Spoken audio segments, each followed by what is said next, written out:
Cordial saludo, estimados aprendices. Soy Ángela Esperanza Silva Arias, instructora de formación de la Coordinación de Contabilidad y Finanzas del Centro de Servicios Financieros del SENA.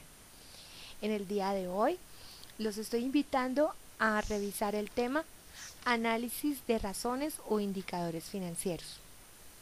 Este tema lo desarrollaremos con base en el libro Análisis Financiero Aplicado y Principios de Administración Financiera del Dr. Héctor Ortiz Anaya, quien en su 14ª edición publicada por la Universidad Externado de Colombia nos trae de forma amena y muy ejemplarizada todos los casos en los cuales podemos aplicar nuestro análisis financiero.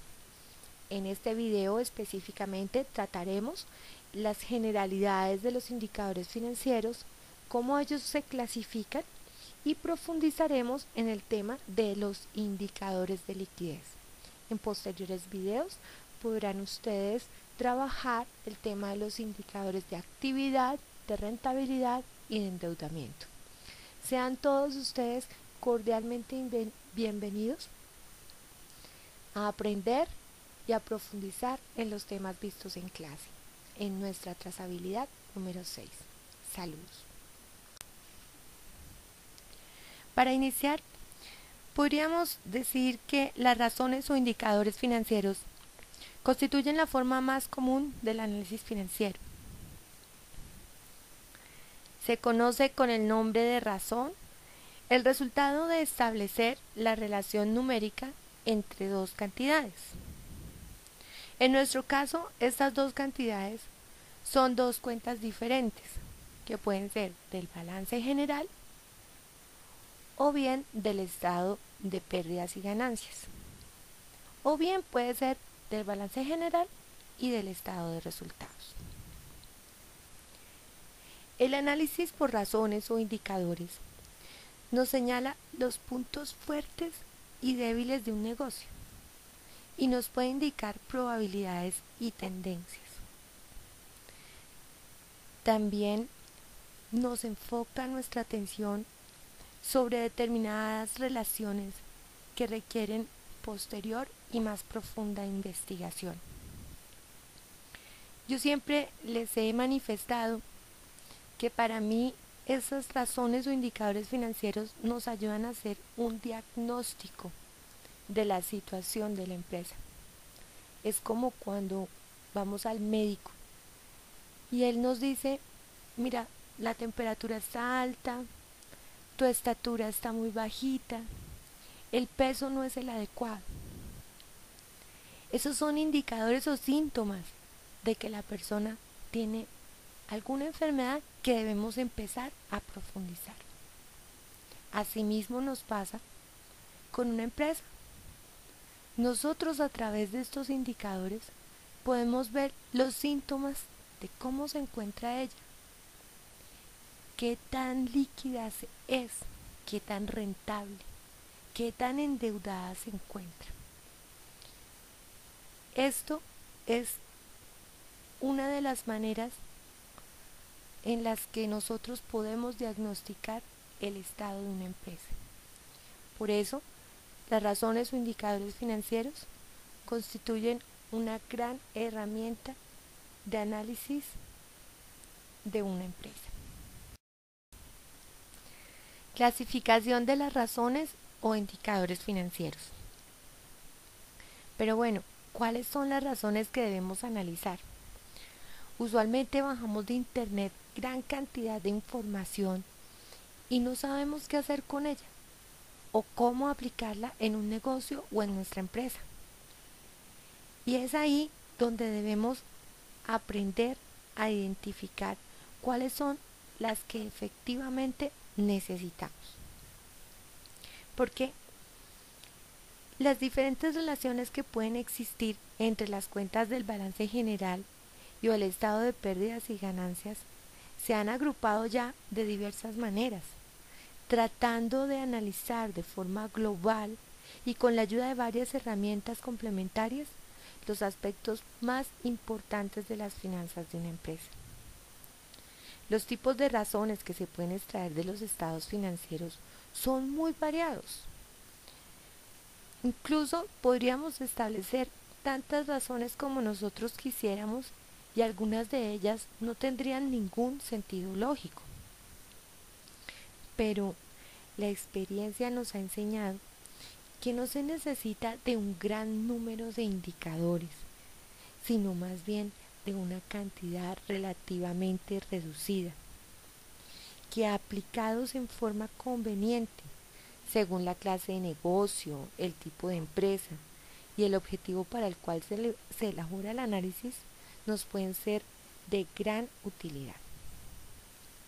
Pasamos ahora a trabajar los indicadores tanto de liquidez como de actividad que hemos seleccionado para el día de hoy. Ello lo haremos con base en la información financiera de nuestra empresa Ejemplo S.A. Indicadores de liquidez. Estos indicadores surgen de la necesidad de medir la capacidad que tienen las empresas para cancelar sus obligaciones a corto plazo. Sirven para establecer la facilidad o dificultad que presenta una compañía para pagar sus pasivos corrientes con el producto de convertir a efectivo sus activos corrientes, es decir, volverlos totalmente líquidos. Se trata de determinar qué pasaría si a la empresa se le exigiera el pago inmediato de todas sus obligaciones a menos de un año, con los dineros que tiene disponibles igualmente a menos de un año. Esta prueba, aplicada a un instante del tiempo, evalúa a la empresa desde un punto de vista de liquidación, en lugar de juzgarla como una empresa en marcha. En este caso, los pasivos no se pagarían con el producto de la liquidación del activo corriente, sino con los ingresos obtenidos por las ventas, movimiento que solo se logra apreciar en realidad mediante un presupuesto detallado de efectivo o flujo de caja. Los indicadores más comúnmente utilizados para este tipo de análisis son los siguientes: la razón corriente y el capital de trabajo. La razón corriente se denomina también relación corriente y trata de verificar las disponibilidades de la empresa a corto plazo para afrontar sus compromisos también a corto plazo. Ahora bien, ¿cómo calculamos esa razón corriente? Lo que debemos hacer es tomar todos nuestros activos corrientes y dividirlos dentro de nuestros pasivos corrientes según nos indique nuestro balance general a una fecha de cierre específico. Pasaremos a ilustrarlo con un ejemplo. Con base en nuestro libro de análisis financiero aplicado del Dr. Anaya, pasaremos a analizar un ejemplo que él nos trae que viene muy bien para el caso. Analizaremos la razón corriente tanto en el año 2 como en el año 3. Si ustedes notan, el total de los activos corrientes de la compañía al cierre del año 2 es de 2.092.400 y a su vez los pasivos corrientes son 999.6 millones. ¿Qué resultado nos arroja esto? 2.09. Y a su vez, haciendo el mismo ejercicio, en el año 3 el resultado sería 2.06. ¿Qué nos quiere decir esto?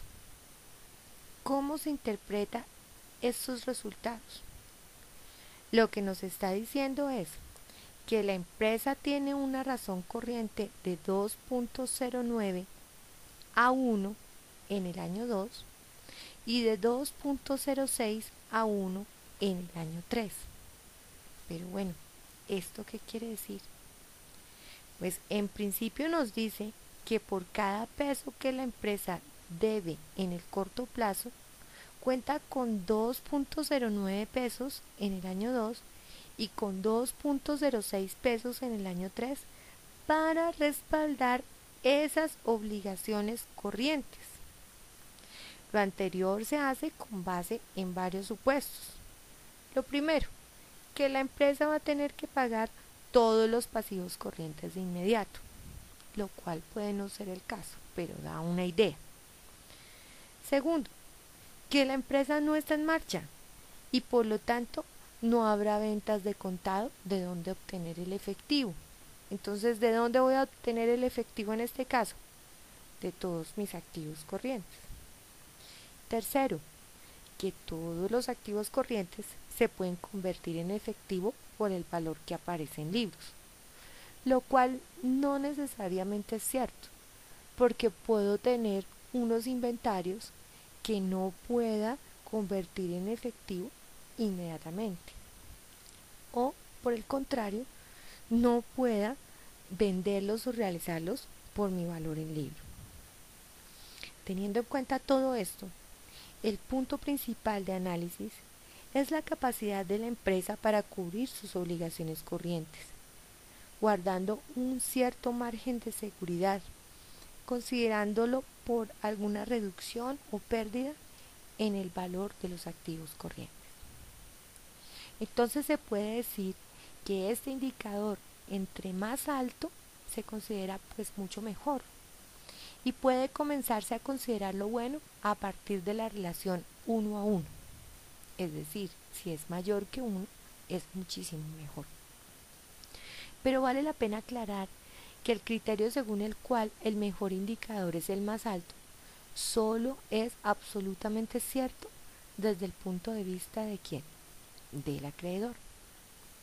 Para la empresa, este índice depende del adecuado manejo que se dé a los activos corrientes, entre dos grandes parámetros que son la rentabilidad y el riesgo. Por lo tanto, no siempre será conveniente tener muchas existencias sin necesidad o una caja muy elevada, pero improductiva. Pero, por otra parte, si se analiza una empresa en marcha, los anteriores criterios sobre la razón corriente no son totalmente ciertos y entran a jugar otros factores. ¿Factores como cuáles?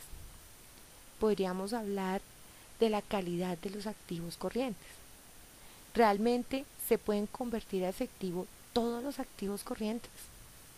¿En cuánto tiempo se recuperará el 100% de la cartera? ¿A cuánto la tengo? ¿A 30, a 60, a 90 días? La calidad física de los inventarios permite realizarlos o procesarlos para venderlos luego. ¿Cuál es mi estado de deterioro de esos inventarios? Algunas de esas preguntas se podrán responder posteriormente por medio de los indicadores de actividad o las llamadas rotaciones.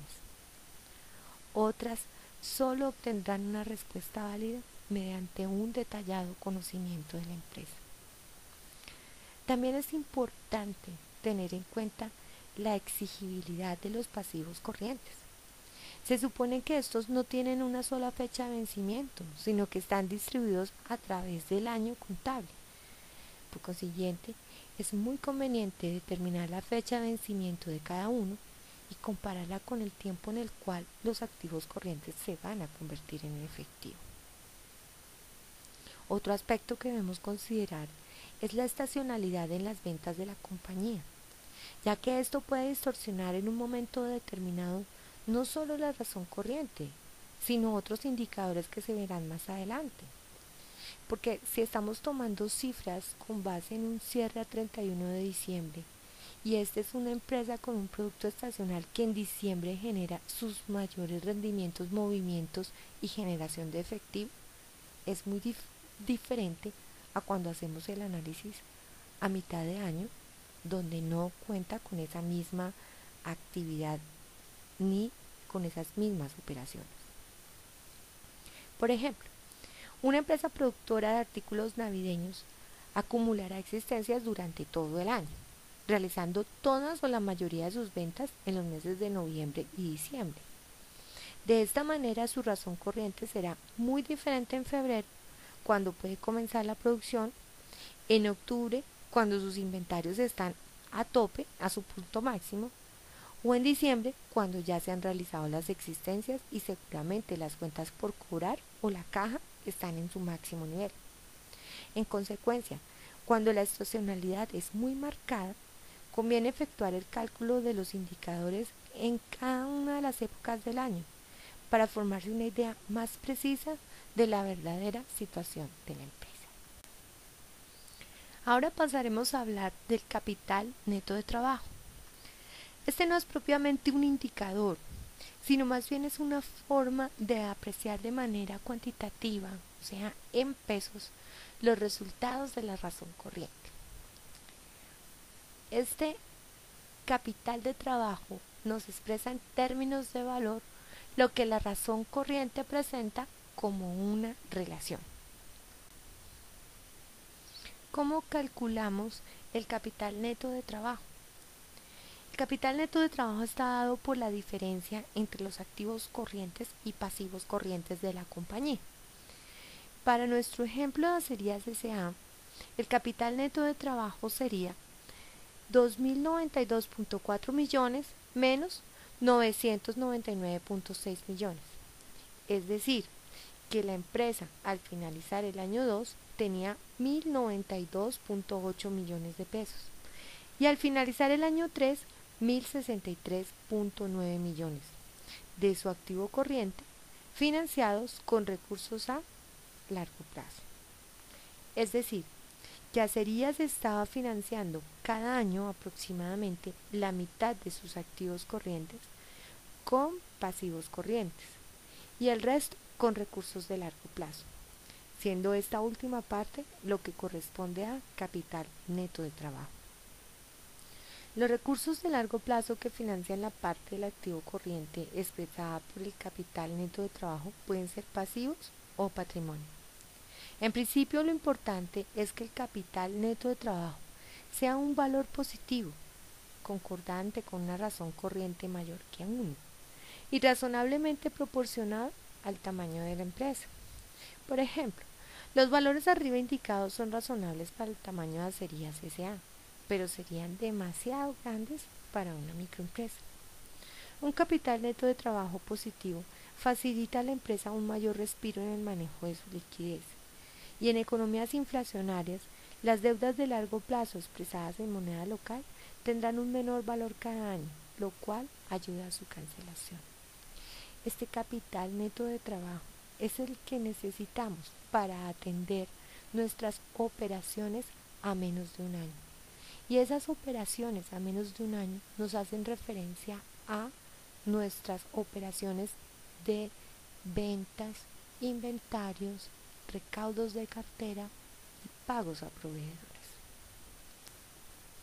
Otro indicador que nos sirve para analizar la liquidez de una empresa es la prueba ácida. Se conoce también con el nombre de prueba del ácido o liquidez seca.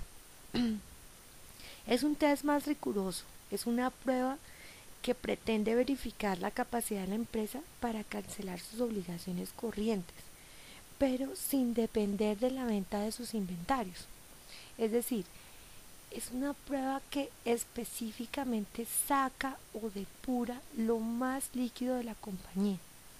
Esto es, sus saldos de efectivo y lo producido por sus cuentas por cobrar, sus inversiones temporales y algún otro activo de fácil liquidación que pueda haber, sin considerar y sin tener en cuenta sus inventarios. Es una prueba, como su nombre lo indica, ácida, porque toma lo más líquido de la compañía para poder afrontar sus pasivos corrientes. Ahora pasemos a analizar cómo sería entonces la fórmula a aplicar para determinar una prueba ácida. Sería hacer la relación de mi activo corriente respecto a mi pasivo corriente, pero de mi activo corriente en esta ocasión voy a restar el valor de los inventarios. ¿Cómo haríamos esto en nuestro ejemplo Acerías S.A.? Tomaríamos nuevamente su activo corriente de 2.092.4 millones, le restamos los inventarios indicados en balance, 1.651.4 millones, y lo dividiríamos entre su pasivo corriente, 999.6 millones. ¿Cuánto sería nuestra razón para el año 2? 0.44. Y para el año 3, aplicando el mismo método, 0.46. Este indicador lo interpretaríamos así. La empresa presenta una prueba ácida de 0.44 en el año 2 y de 0.46 en el año 3. Lo que quiere decir que por cada peso que se debe a corto plazo, se cuenta para su cancelación con 44 o 46 centavos en activos corrientes de fácil realización, sin tener que recurrir a vender mis inventarios. En otras palabras, se trata de establecer qué ocurriría si se interrumpieran súbitamente las ventas y se tuviera que cancelar todos los pasivos corrientes. Se eliminan los renglones de existencias o inventarios y se mira a la empresa de una manera totalmente estática, sin tener en cuenta la continuidad de sus operaciones. Es decir, que no se cuenta con los flujos futuros de fondos de la compañía. En la vida práctica, a veces se tiene que ciertos inventarios pueden venderse rápidamente y convertirse en efectivo con mayor celeridad que las mismas cuentas por cobrar. Sin embargo, aquí se prescinde de esa posibilidad y se considera que por lo menos en las empresas manufactureras, los inventarios tienen que sufrir una transformación para poder ser vendidos. Asimismo, se parte de la base de que la mayoría de las ventas, como es usual en los tiempos modernos, se realiza a crédito y por consiguiente el producto de una venta de inventarios viene a ser una cuenta por cobrar y no directamente el efectivo. No se puede precisar cuál es el indicador ideal en este ni en ningún otro caso, pero en principio debe acercarse a una relación 1:1, aunque se admite que esté por un poco por debajo de este nivel, dependiendo del tipo de empresa y de la época del año en la cual se ha efectuado el corte del balance. A este respecto, cabe hacer por lo menos la siguiente consideración, y es que existe una gran diferencia, por razones obvias, entre lo que debe ser la prueba ácida para una empresa industrial, para una empresa comercial y para otro tipo de empresas. Pasaremos a analizar diferentes tipos de empresas para ver el comportamiento de la prueba ácida.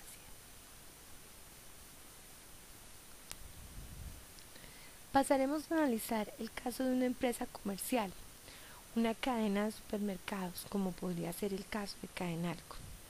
Este tipo de empresas comerciales, por lo general, en ellas los inventarios son el rubro más importante de su inversión, razón por la cual no tenerlos en cuenta pues significa una gran disminución de sus activos corrientes.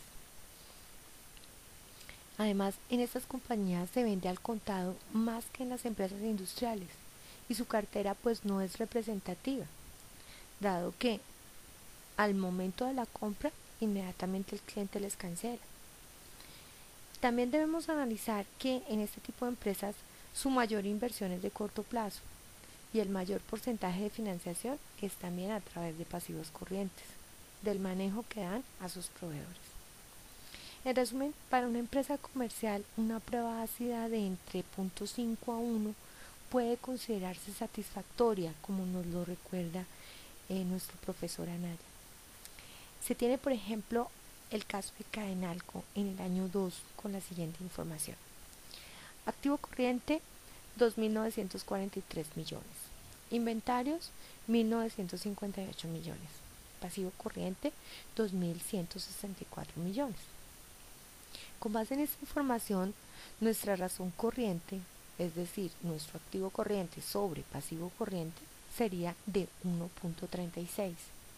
Y nuestra prueba ácida, ya tomando nuestro activo corriente menos inventarios, es decir, 2.943 millones menos 1.958 millones, y este resultado dividirlo entre 2.164, que corresponde a su pasivo corriente, nos daría como resultado 0.46. Como puede observarse en este tipo de empresa, los inventarios son muy representativos, son el 67% del activo corriente, y por esta razón la prueba ácida está bastante por debajo de la razón corriente. Esto no quiere decir que la primera sea deficiente y la segunda muy buena. simplemente este parece ser el comportamiento típico de estas empresas llamadas cadenas o almacenes al detalle, retail. Analizando una empresa industrial como es el caso de Fabricato,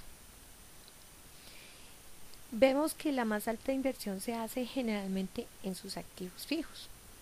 Entonces sus inventarios no llegan a ser tan representativos ni en el contexto total del activo ni dentro del activo corriente. De esta manera, el hecho de descontar los inventarios para efectos de calcular la prueba ácida no es algo tan drástico para estas compañías, no es algo representativo, como si lo era en el caso anterior de nuestras empresas de detalle. Por otra parte, dado que en este caso se vende de modo preferente a crédito, las cuentas por cobrar sí ganan una gran importancia dentro de esos activos más líquidos.